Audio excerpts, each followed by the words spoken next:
Hi! Welcome back to Braille's channel. Nagbabalik po tayong muli para sa isa na namang payout updates na para po sa inyo, and this time ay para naman ito sa mga qualified PWDs at solo parent ng mga lugar na mababanggit.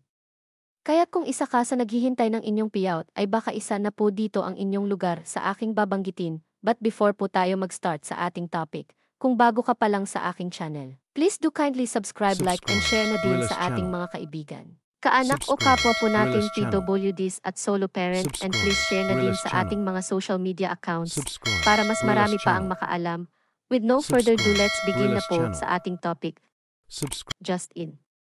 Cash gift assistance at Rise for All payout updates para sa ilang lugar sa NCR at ibang karatig probinsya.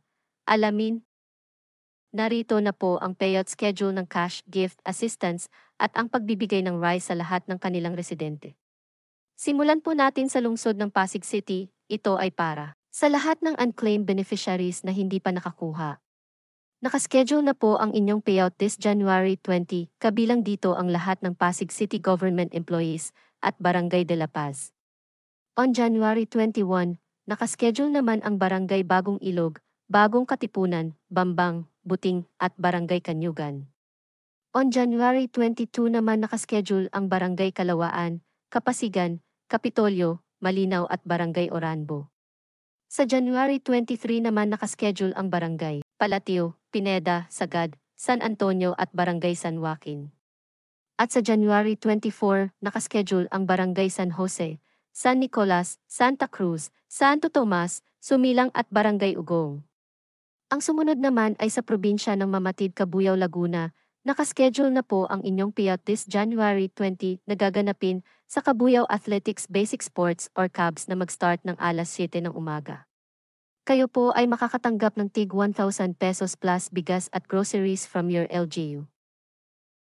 Ang next naman ay sa probinsya ng Pansol, Calamba, Laguna. Nakaschedule na po ang inyong payout this January 20 na mag-start ng alas 9:30 hanggang alas 10 ng umaga.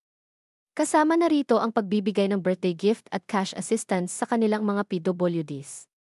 Ang sumunod naman ay sa probinsya ng Barangay Isais, Calamba, Laguna. Nakaschedule na po ang inyong payout this January 20 na mag-start ng alas 9:30 hanggang alas 10 ng umaga. Ito ay para sa kanilang mga PWDs at solo parent. Ang sumunod naman natin ay sa lungsod na ng Navotas City. Ito ay para sa pagbibigay nila ng rice para sa lahat ng kanilang mga residente.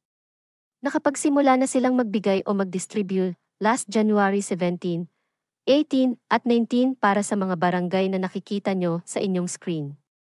At sa January 20 naman nakaschedule ma-distribute ng rice ang barangay in BBS proper. Sa January 21 naman ang Barangay San Jose. Sa January 22 naman, nakaschedule ang Barangay Sipak Almisen, NBBN at San Rafael Village. On January 23 naman nakaschedule ang Barangay Daang Hari.